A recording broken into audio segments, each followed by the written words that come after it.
Di sini pentingnya tauhid. Orang dilatih berpikir al-khalqul awal. Afa'ayina bil khalqil awal. Kalau dalam bahasa Yasin disebut kul yuhihal ladzi ansha'aha awwala marrah. Jadi agama itu orang dilatih membayangkan pertama hubungan kita dengan Allah. Misalnya manusia pertama itu siapa? Adam. Adam bisa berpikir, bisa berlogika, bisa jalan-jalan, bisa macam-macam. Tapi andaikan Anda jadi Nabi Adam, mesti melihat kekuasaannya Allah itu begitu nyata. Karena saya materinya dari tanah, ternyata saya bisa berpikir. Betapa kudrohnya Allah, kekuasaan Allah, tanah yang benda mati bisa berpikir. Sekarang jadi saya.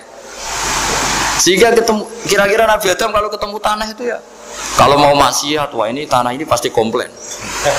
Nah di sini pentingnya beragama. Sehingga ketika Rasulullah ngendikan, jika kamu memperbanyak sholat, maka tanah-tanah ini bersaksi terhadap sholat kamu. Jika kamu maksiat, juga tanah-tanah ini menjadi saksi pemberat. Itu kamu tidak jagal sama sekali, karena manusia pertama yang bernama Adam yang bisa berpikir itu materinya dari tanah. Jika kita tidak janggal ketika tanah disetatuskan bisa bersaksi. Tapi setelah kamu berpikir tanah itu bisa dicangkul, bisa dijadikan berhala, dijadikan kendi, dijadikan macam, seakan-akan tanah itu ya benda yang tidak penting. Tapi Nabi itu beda dengan kalian. Nabi tahu betul tanah ini makhluk Allah yang bisa berpikir. Sehingga Nabi ya ketika kalau kamu sholat sunat atau beribadah sebaiknya jangan di tempat yang sama, biar yang menyaksikan kamu sholat itu banyak. Kita mungkin kan masa bumi bisa bersaksi, tapi andaikan Anda Nabi Adam itu tidak akan janggal seperti itu, karena dia tahu materinya dari tanah dan ternyata jadi mata yang bisa melihat, jadi telinga yang bisa mendengar. Makanya Allah selalu mengingatkan, ingatlah al-khalqil awal, afayina bil khalqil awal. Karena khalqil awal ini yang menjadikan apa? Fitrah beragama yang baik. Sehingga ketika orang Yahudi bilang nggak mungkin Nabi Isa itu nggak anak zina, wong ibu kok tanpa bapak, anak kok hanya ada ibu tanpa bapak. Allah cara menjawab, inna masalah Isa indawohi kamathali Adam. Jika kamu protes ada Isa karena tanpa bapak, ya protes dengan Nabi Adam, tanpa ibu tanpa bapak. Nah, ini diingatkan al-khalqil awal. Makanya Yasin bilang kul yuhihal ladzi ansha'aha awwala marrah. Awal marah itu kamu harus berpikir ketika hubungan kamu sendiri dengan Allah zaman sebelum ada semua. Jadi misalnya alam raya ini, bumi sebesar ini, masa suatu saat terus hilang, hancur, nggak berbekas. Ingat saja, bumi ini mulai dulu ya nggak ada. Diadakan oleh kekuatan besar yang super ada, yaitu Allah Subhanahu Wa Taala. Nah di sini kenapa faham-faham ateis itu hilang di dunia. Meskipun ada itu karena saking mungkin kurang peradaban. Makanya guru-guru kita mulai zaman Nabi Adam sampai sekarang itu cara berpikir sederhana. Bumi ini kadung ada. Di mana-mana sesuatu yang ada pasti disebabkan yang lebih ada. Kan nggak mungkin bumi yang ada kemudian penciptanya itu udah ada. Itu kan ngajak goblok bareng gitu gara-gara gitu. Mosok sesuatu yang ada disebabkan oleh sesuatu yang tiada. Maka guru-guru kita ngajari pertama sifat Allah itu wujud. Karena ini wujud super atau kausa prima, terus kiai bilang wajibil wujud. Wajibil wujud terjemahan bawahnya ya wujud super. Karena wujudnya Allah itu yang mempengaruhi ya semua alam raya ini, dia harus di depan. Masa yang menciptakan di belakang. Makanya terus disifati qadim. Qadim itu harus lebih dulu atau awal. Nah, makanya ketika Fir'aun ngaku Tuhan itu cara membatalkan Nabi Musa itu sederhana. Kalau kamu Tuhan berarti bapak kamu nggak ada Tuhan karena Tuhannya terlambat datang. Itu langsung. Oh iya ya kalau ya kan berarti babanya dia tanpa Tuhan kan Tuhannya baru kemarin. Hartanya baru diurus. Hartanya baru diurus itu Tuhannya. Makanya Fir'aun itu akhirnya Nabi Musa punya pengaruh besar di kalangan punggawa Fir'aun. Karena ketika debat terbuka itu punggawanya dengar. Akhirnya mereka iman sama Nabi Musa. Ini disebut wa qala rajulun mu'minun min ali fir'auna yaktumu imana. Banyak yang diam-diam ini iman karena logika Fir'aun jadi Tuhan itu gak masuk akal. Yang benar adalah Tuhannya Nabi Musa. Nah orang-orang ini itu ya dibilang gak loyal ya pokoknya dia iman. Dan dia juga ikut rapat. Besok Musa tangkap. Karena mereka sudah iman sama Musa, terus sebelum eksekusi itu datang, ini datang ke Musa. Tadi malam saya ikut rapat, keputusannya Anda ditangkap mau dibunuh, jangan lari saja dulu. Jadi kan nggak bisa disebut pengkhianatan, kan ini orang baik. Jadi malamnya ikut rapat, besok Musa tangkap bunuh. Iya, ada bisa. Paginya sebelum di itu, Musa, saya nanti malam ikut rapat dan keputusannya Anda ditangkap dibunuh. Kamu lari saja sekarang. Nah, kenapa iman? Karena logika yang dibangun Nabi Musa. Makanya ciri utama kebenaran itu bal naqdhifu bil haqqi 'alal batil fayadmaghuhu fa idza huwa zahid. Kebenaran sejati itu boleh diuji di mana saja. Dan Anda tidak usah khawatir kebenaran sejati itu kalah. Pasti menang. Kalau kebenaran itu kebenaran sejati pasti menang. Nah, di sini terus ada ulama-ulama kayak banyak lah, termasuk di Indonesia kayak Pak Quraisy, kayak yang nyaman saja anak-anaknya di luar negeri karena merasa kebenaran sejati itu tidak akan kalah. Sehingga ketika ada negara yang begitu maju, saya pernah ditanya sama orang yang kuliah di Inggris, di Swiss, Gus, saya ini kan orang Indonesia tapi pengagum negara Swiss, Swedia, negara di sana itu makmur, terus tertib. Bagaimana saya tetap mencintai Islam yang secara lahir itu kadang-kadang beberapa negara Islam itu kacau. Ada seorang mahasiswa tanya gitu, dia tanya cara ingat Allah. Ya membela Islam kira-kira gitu. Terus tak kasih tahu dia. Ketika Anda muji negara-negara itu makmur, sejahtera, itu sebetulnya tetap utang jasa terbesar itu sama Tuhan. Pejabat bisa apa ketika Allah misalnya nggak bikin air? Negara bisa apa misalnya ketika Allah itu nggak bikin oksigen? Tetap semua ketertiban itu karena kehendak Allah. Berarti utang jasa kamu di negara manapun tetap sama Allah, bukan pada yang lain. Bahwa ada hukum sosial manusia, oke lah, kedua, ketiga, dia harus terima. Hanya dia sadar. Nah, masalahnya kita ketika di negara yang makmur gitu, pikiran kita, oh, presidennya hebat, menterinya hebat, tata sosialnya hebat. Oke, nggak apa-apa, muji manusia itu nggak apa-apa. Tapi tetap itu semua di bawah muji Allah Subhanahu wa Ta'ala. Ada air begini ciptaan Allah, ada oksigen sehat ciptaannya Allah. Sehingga muji pertama itu kepada apa artinya kehebatan manusia ketika ada gempa besar, ada likuifaksi, ada macam-macam. Nah, maksud saya ngaji di sini ingat Allah itu dengan cara seperti itu. Sehingga ketika kita hidup di negara manapun ya utang jasa pertama pikiran kita sama Allah Subhanahu wa Ta'ala. Tapi kalau enggak, kamu terjebak hukum adat tadi. Di mana-mana ayam itu yang mengeluarkan telur, telur mengeluarkan ayam, nggak bisa bantu batu ini mengeluarkan ayam, keliru kamu. Ketika ayam mengeluarkan telur, memangnya ayam itu bisa? Apa dia berpikir sekolah dulu gimana ya cara punya telur? Kan tidak juga, tidak berkehendak juga. Apa ketika mata kamu bisa melihat terus kamu merencanakan gimana ya mata supaya bisa melihat? Ya tahu-tahu sudah melihat.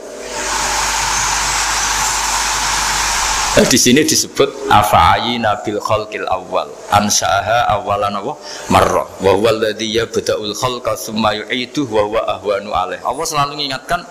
Nah, iman yang baik itu iman yang seperti saya utarakan tadi. Kamu ingat kekuasaan Allah ketika belum ada apa-apa. Belum ada apa-apa ya Allah bikin manusia itu dari tanah, bikin ayam ya dari tanah, bikin sapi ya dari tanah. Bahkan semuanya dari ketiadaan. Nah, dengan iman seperti itu, nanti kalau kamu ngaji hadis, Nabi bisa mengeluarkan air dari apa? Dari jemarinya. Terus Nabi Ibrahim dibakar gak apa-apa. Nabi Soleh bisa mengeluarkan unta dari batu besar. Nabi Musa bisa menyibak laut hanya dengan tongkatnya. Itu semuanya kamu udah jangka. Karena tadi ingat bahwa kekuasaan Allah itu tidak terbatas. Itu cara iman yang benar. Sehingga nanti ketika kita mati juga gitu. Ketika kita hidup ya tidak bisa ngatur jantung kita, paru-paru kita. Pasti sama lah, setelah kita mati juga tidak bisa ngatur. Yang hanya ngatur Allah Subhanahu wa Ta'ala. Hidup kita dalam kendali Allah, mati kita dalam kendali Allah. Ya sudah, terus kita mati ya nyaman saja. Saking nyamannya itu orang-orang soleh kalau mati itu jarang berdoa. Bukan karena apa-apa, kalau berdoa itu resikonya kan gini, mustajab dak ya, dikabulkan dak gitu. Itu menjadikan setan punya peluang masuk, diganggu. Makanya ajarannya Nabi, mangkana akhiru kalamihi la ilaha illallah wa fi riwayatin Allah dakhalal jannah. Jadi kalau mau mati bersaksi saja, sudah ini enggak saatnya berdoa, saatnya bersaksi. Makanya hanya disuruh bilang Allah, Allah, Allah. Dan supaya ini menjadi akhir kalimat. Sehingga nanti keren lah. Ketika ketemu Allah, apa akhir kalimah kamu yang kamu lafadzkan? Allah. Sehingga di kitab-kitab diterangkan, ketika orang tua kamu mau mati sudah bilang Allah, jangan tanya catatan hutang di mana ya, tabungannya di mana ya. Terakhir jawab mandiri terus mati lah. Gak boleh ditanya lagi. Sekali ditanya nanti akhir kalimatnya mandiri. Itu gak boleh. Jadi sekali sudah bilang Allah jangan ditanya lagi. Pak, tabungannya di bank mana? Gak boleh.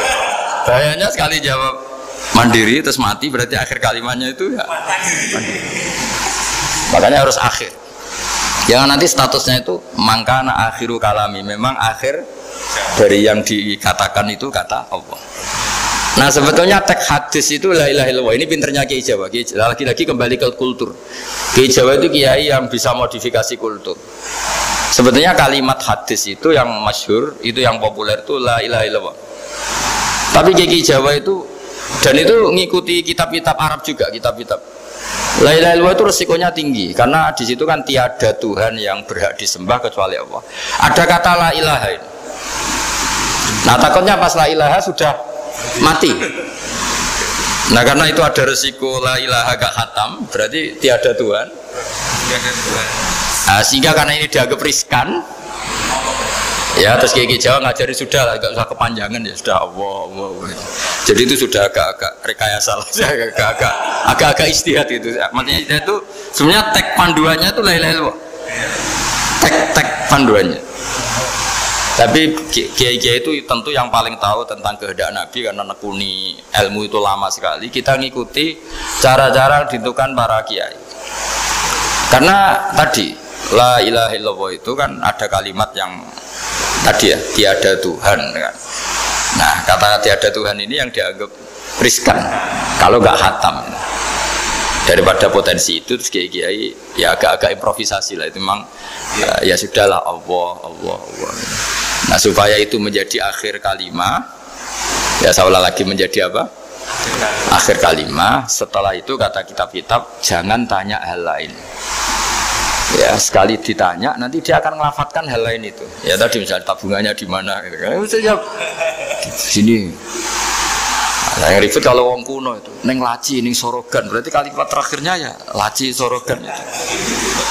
Nah, sehingga terus itu pinternya guru-guru kita. Jadi saya ulang lagi ini yang terakhir saya pesen, latihlah iman seperti imannya para ulama, para aulia, syukur-syukur yang dekati imannya para nabi. Itu cara berpikir itu al-khalqul awal. Afa'ayina bil khalqil awal. Qul yuhyihal ladzi ansaha. Nah, yang terakhir saya pernah ditanya, ya agak gojekan, agak guyon, tapi saya ditanya. Saya itu nggak bisa melihat, Gus. Aneh orang Afrika itu. Kan misalnya ada Miss Afrika itu. Di sana itu orang paling cantik. Malah kadang itu ada kriminal gitu. Karena orang Afrika merkosa Miss Afrika. Itu kata orang Indonesia, Gus, dikakno aku ora doyan gitu. Itu kan. Itu lah ini kan secara syariat. Mungkin lelaki itu punya rasa dengan perempuan itu ya kalau berpakaian serono atau gimana secara teori. Tapi sebetulnya oke itu benar. Tapi sebetulnya ada ansaha awala bar. Orang Indonesia itu didesain gak suka orang Afrika. Orang Afrika ya didesain gak suka orang Indonesia. Sehingga orang-orang Afrika kalau melihat orang Indonesia yang paling cantik mungkin ya iskal. Wong cempeh kayak gampang gitu kok cantik. Mungkin perasaannya cowok-cowok Afrika itu. Itu cantiknya di mana? Orang Indonesia kebalik kan? Kalau cowok-cowok Indonesia ngelihat Miss Afrika cantiknya itu nanti gitu. Kok sampai ada pemerkosaan tuh apa itu? Nah itu menunjukkan Allah yang Maha Kuasa. Allah tuh mendesain gennya orang sana. Beda dengan kita. Ya itu bukti bahwa Allah itu nggak bisa. Ya sudah semuanya itu Allah yang mendesain. Itu bukti bahwa manusia itu bisa apa di depan kok. Orang kayak Afrika kok disuruh bilang cantik kita kan protes. Cantiknya di mana? Mungkin orang sana juga protes ke kita. Orang Jawa cempeh itu kok cantiknya dia.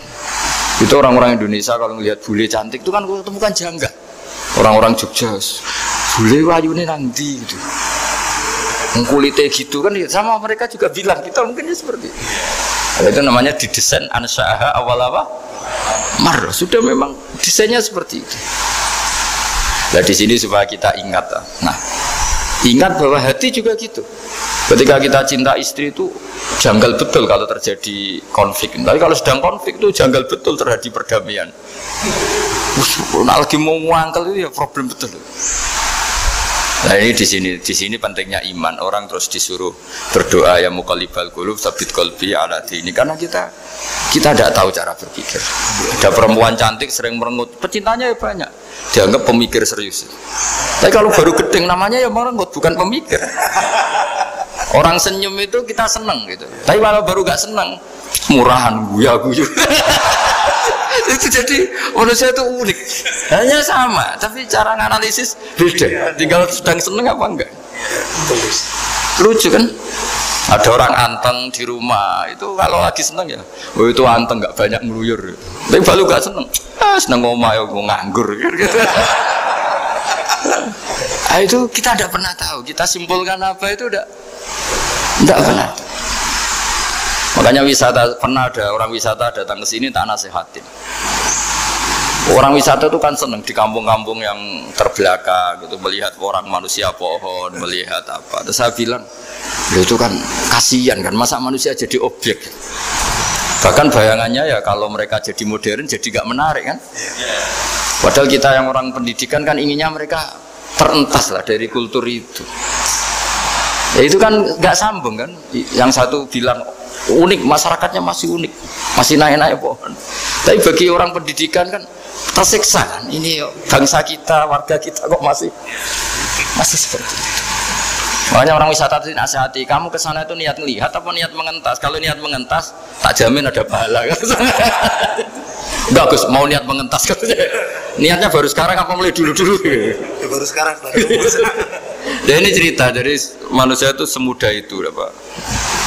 Nah, setelah kamu ngaji ini, kamu tidak akan janggal terhadap kenapa Nabi itu begitu santai. Ketika tadi makanan misalnya satu wadah itu cukup untuk orang 300. Sampai Jabir yang undang Nabi kan hanya kambing kecil, cukup orang 6. Ternyata Nabi ngajak orang 300 lebih. Tapi Nabi bilang ya sudah semuanya makan cukup. Kata-kata Nabi kan, zaman dulu belum ada beras, belum ada Allah itu bisa kok mengenyangkan malaikat tanpa makan gitu. Susahnya apa mengenyangkan manusianya dengan nasi sedikit itu ya Nabi ya santai aja, semuanya kenyang santai. Ya ini itu iman-iman yang sudah benar-benar awal amarah, sudah Allah tidak harus terdikte oleh nasi. Kalau nasi sedikit harus cukup orang sedikit, kalau banyak harus orang banyak. Allah tidak perlu kena aturan itu semua, tidak perlu. Saya ini Tuhan kata kok kamu atur itu gimana, tidak bisa. Ya Pak, kalau hanya ngaji ini insya Allah Anda setelah baca mukjizat, keramat itu tidak istiqamah. Ya saya kira demikian. Assalamualaikum warahmatullahi wabarakatuh.